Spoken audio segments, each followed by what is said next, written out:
Ayan, so what's up ulit mga Lodi? So it's still again. So after dun sa ating isang disappointing na unboxing, mag-unbox ulit tayo ng ating main event. So ilagay mo na sa baba.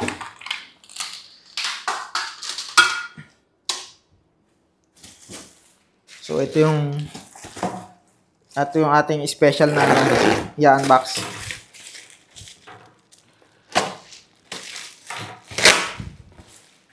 Yan.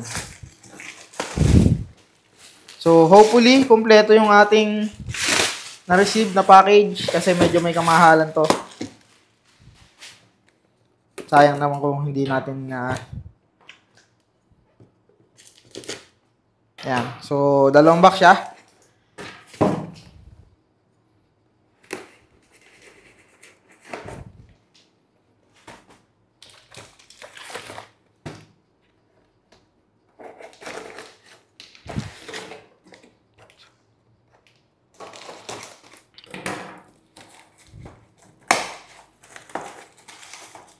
Ayan. So, ito yung ating meron siyang libreng cage nuts. Ayan. Kasi yung ating binili is pang with my rock ears. So, ito yung istura niya. So, tingnan natin. Oops, tandaan, baka ma-damage.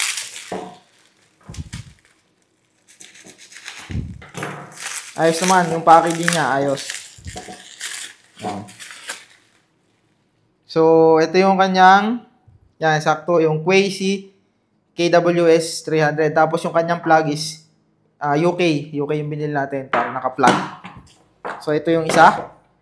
So, ito yung ating receipt. Nice, very nice. May invoice. Very nice.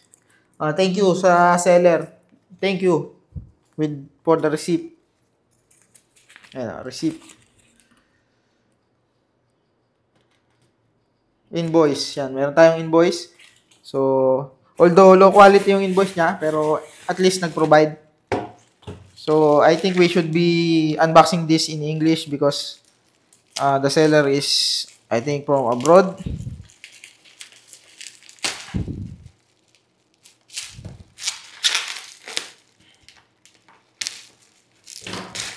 So, ito yung ating dumb switch, dumb extension, what should we call this one? Extension cord? Yan. So, yung ating case is, ano to? Aluminum. Based on the paper sheet, yung specs nila, this one is aluminum. So, I think it is aluminum with plastic. So, very nice. So, it is yung grounding. So, ito yung ating switch. So, yung switch niya is yung improved switch. Yung may yan. Mahirap siyang basahin, pero yan. Power distribution unit exclusively for a cabinet, modularized, and multi-function power distribution unit. Yan. So, ito yung kanyang surge protector. So, meron siya. So, yung binili natin is 5 port. So, pwede natin i-testing muna bago natin i-unbox yung isa. Or, i-unbox muna natin pareho. Sige, unbox muna natin pareho.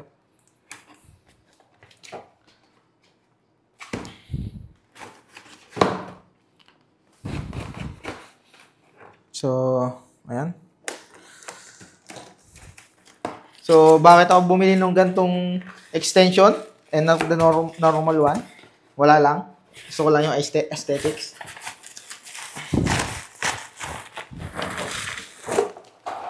Oops! Yung ating yan. So, yung ating libreng cage. Dalawa yung kanyang cage nuts. Yung isa. Isa lang. So, medyo why? So, ayun ang kulang. Kulang ng cage nuts yung isa. So, wala na siyang ayan. So, yun ang ating kulang. So, ito yung kanyang manual. So, yung yung kanyang invoice ay okay. So, yung invoice niya is magkasama na yung lahat ng items. So, 4 yun nandito sa invoice. Tapos ito yung kanyang manual. Ito yung manual natin. Yan. So, yung kanyang modular system is actually magkasama sa isang manual. Ito yung kanyang mismo extension, tsaka ito yung kanyang may voltmeter. Yan.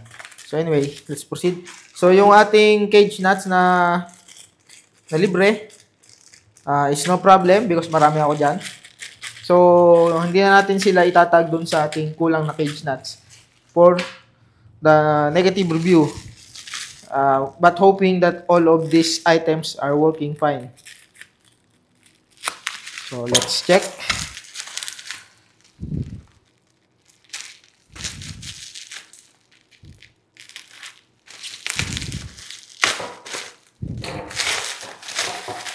So, ito yung isa nating KWS. Yan. Ito nyo. Yan. So, very good. So, ito ating isa pang extension. Ating PDU main. So, hindi ko siya ma-slash kasi lalampas.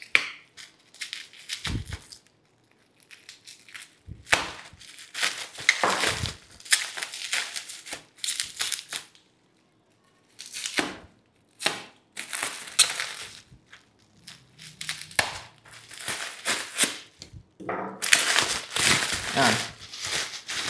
So, hoping na yung ating port ay all working. So, ayan, let's test. So, ito na ang ating moment of truth, mga Lodi. So, ayan, yung ating inner box. So, ito yung ating magka-partner na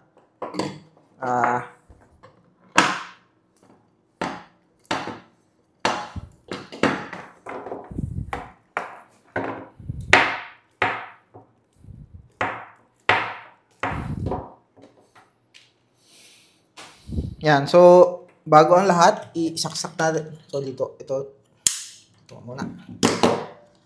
So, itong ating charger, din muna yan. At isasaksak natin yung ating mismong meter, yung ating metro.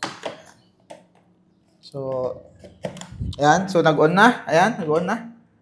Ito yung ating reading. Ayan. So, 228 volts, 24 degree Celsius. Ayan.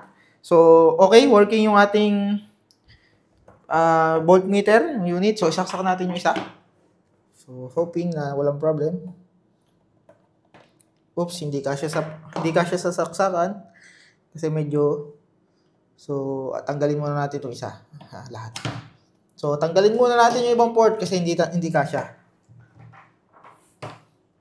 Yung ibang pala nakasaksak. So, anyway, let's proceed. Ayan, so... Nice. Both are working. Very good. Very good. Looking good. So, 23. Ayan. So, as you can see here, both are working. Ayan.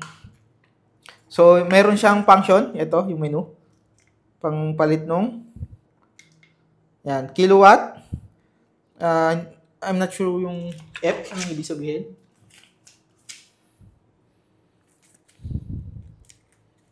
So, itong Quay KC na meter is very reliable. So, chinek ko yung nito, yung mismong metro. Maraming nagre-review. So, ito yung kanyang specs. So, ang max niya ay 50 to 300 volts AC. Yan. And up to 4,000 watts. Tapos yung kanyang reading is capable siya ng 1999 kilowatt. Tapos hanggang mali. Ang ating if I'm correct, this one is 100 ampere. So it is supposed to be this one, 100 amps. So not sure kung nasaan yung kanyang eksaktong kasi yung nasa paper niya before natin siya binili is 100 amps. So, hindi ko makita yung eksaktong niya. So, hindi natin ma-identify kung siya ba yung 20 or siya ba yung 100 amps. So, hindi natin alam kung alin yung kasi pareho siya ng indicator. So, anyway, So, ayan, kilowatt, PF, kilowatt. So, yun lang, dalawa. I think ito yung sa presyo. Not sure kung ito nga.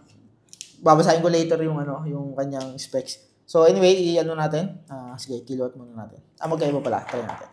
So, try natin magsaksak ng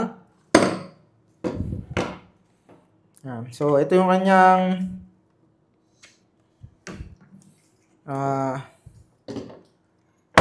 tag dito. So, ito yung kanyang port.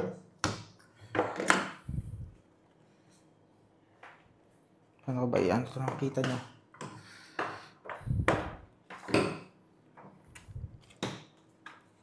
Yan. So, currently, ito yung reading niya. Yan. So, itong isa, saksak din natin itong isa.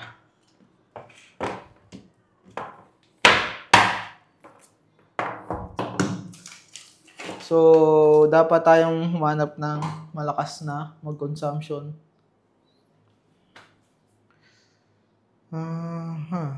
Itong isasaksak. What do we have here?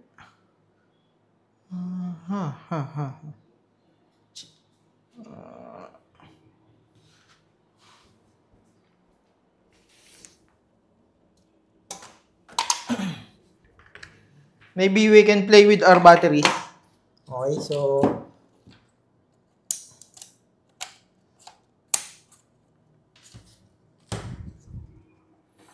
ayan, moment of truth for the other one. So ayan, kita nyo ba? Ang tagalan yung plastic. Let's remove peel.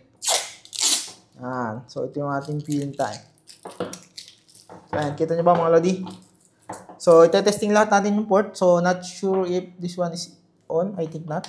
So let's on. Ayan, so on. So it is reading on. Can you see? Can you see? Ayan, so try natin yung ating port. So ito yung ating port 1. It is working. Nice, very nice. So, but no reading of wattage. Why? It is actually charging. So, try natin yung, let's test the other ports. So, as you can see, it is lighting, so it is working. Port 1. This one is port 2.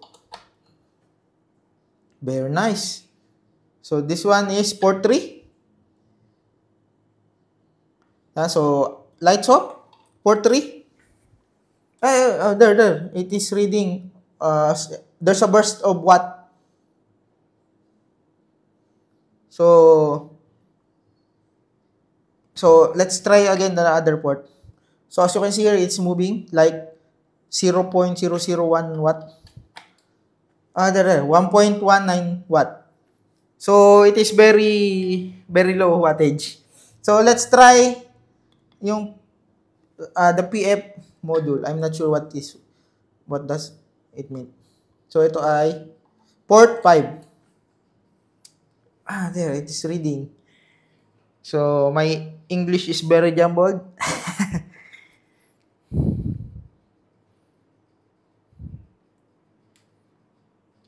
Okay. So, it is reading. All ports are working. Yan. So, ayan. Very good, mga lodi.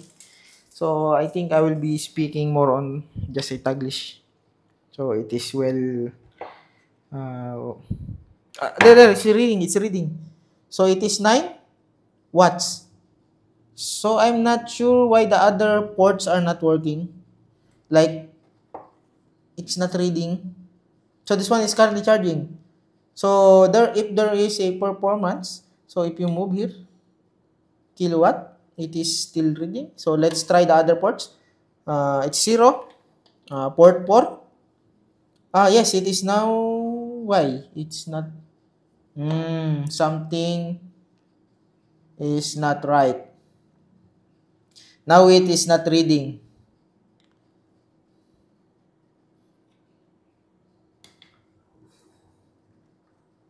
So, this one is the only one that is being read by the wattmeter.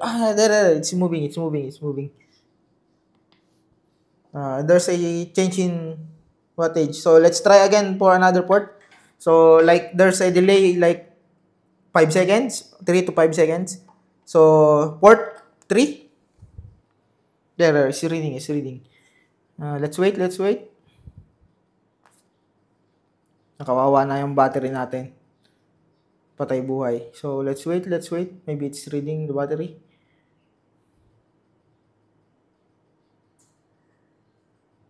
Come on. There, it's moving. So, like, there's a delay on our charger, on Canon charger, like 10 seconds. So, let's try another port. 0. So, let's wait. Can you see that moving? I'm very sorry. Hindi abot.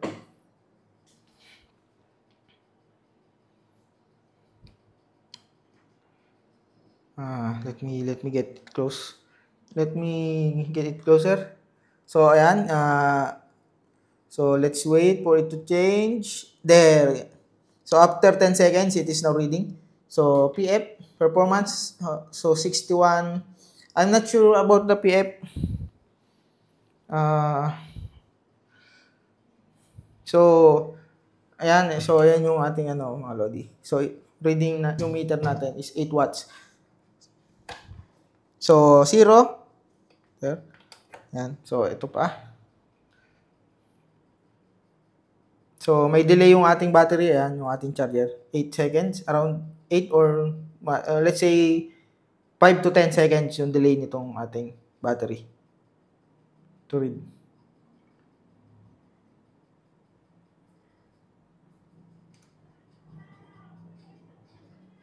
There, ayan. Kita nyo, 8 watts. So, all ports are working. Similar reading, all of the ports.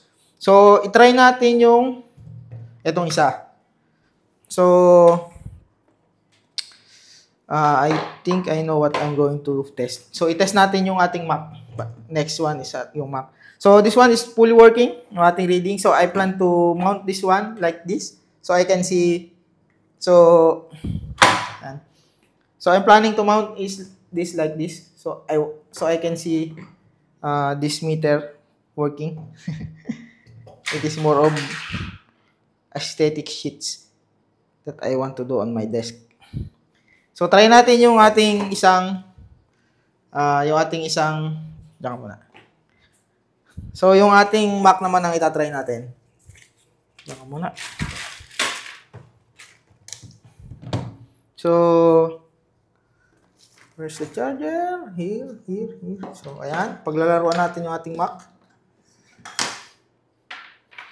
So, I think this one is in full battery. So, magpe-play tayo ng YouTube. Hoy, Microsoft Teams is damaged and can be opened. Alright. Si Microsoft, nabobo na naman. So, I will check later. So, for now, I cannot play. Actually, what should I play here?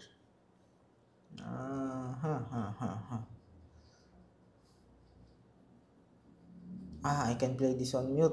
Okay. Mute. Just mute. So I can play 4K video. So it will be racking up batteries. 4K video.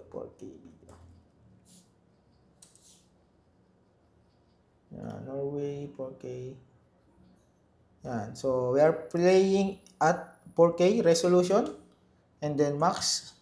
So it will consume a lot of power. So let's try charging. So ito yung ating charger. So ang itatry natin ngayon is yung isa. Itong isa naman ang ating itatry. So for now, let's turn this off. So, of course, hindi siya gagana kasi mayroon siyang dual. Yung kanyang picture, dual turn off. So, siya universal to, mga Lodi, pure copper yung ano niya. Yan. So, try natin yung isa. Itong isang meter.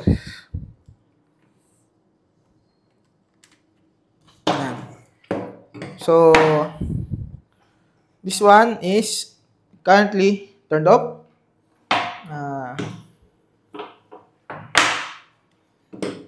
Oops, tali pa ang ating reading. It should be like okay. This one, hirap ng one hand. Yan. So, ito ang ating yan, mga lodi. So, currently, let's fill that one. So, yan. Currently stable, no changes on the watt meter. So, sasaksak natin doon sa port 1. Yan, port 1. Ay, shit. I forgot to turn this one on. Yan, currently on. It is pulling 34, 44, 49. Yan. So, not sure kung ito yung conversion. So, ayan. Currently, wala siyang sound pero playing yung ating MacBook. So, ayan. Nagcha-charge siya ng 51 watts. So, try natin yung second, next port. Next port. Yan. So far, kita nyo naman yung ipopokus ko dun sa ano. Yan. Sa ating power meter. Let's have this incline. Kita nyo ba mga lodi? Para hindi ako nahirapan mag-focus.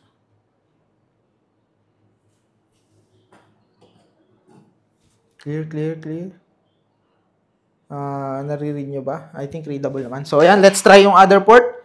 So, port 2. 0. Ayan, 0 na. Ayan. Port 2. Ayan, mabilis naman yung response niya. Yung response. Ayan.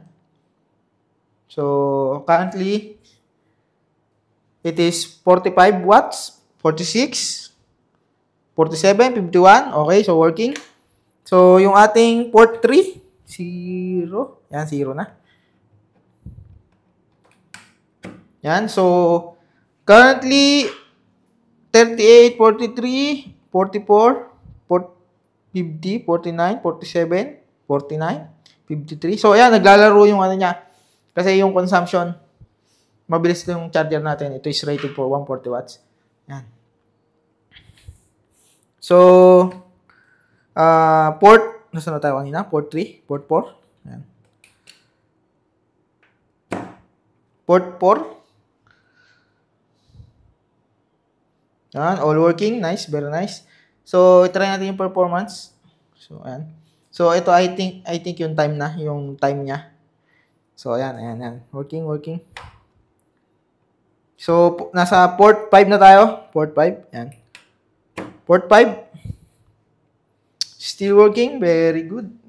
Very good yung product natin na nabili. Ayan. Ayan, so ayan mga lodi. So, lahat ng ano natin, yung ating extension. Hindi natin to gagamitin do sa ating cabinet. Gagamitin natin to dito kasi i-replace ko tong ating chip na extension. So, I will be replacing that. Tsaka yung Panther doon sa ilalim. Ayun. So, i-replace ko yan. So, yan lang mga lodi. So, ang problem ko is paano ko siya i-mount ng eksakto kasi yung ilalim niya ay medyo malayo. Ayan. So, I will think about it later. Ayan. So, ayan lang mga lodi. So, ito yung ating reading. Ayan. Nasa 72 watts na siya. Time is 2 minutes, I think. Sa 0.35 amps. 37. Ayan. So, not sure kung accurate yung ampere reading. Ayan. Nagwa 100 watts. Ayan. Kita nyo mga lodi. Nagwa 100 watts.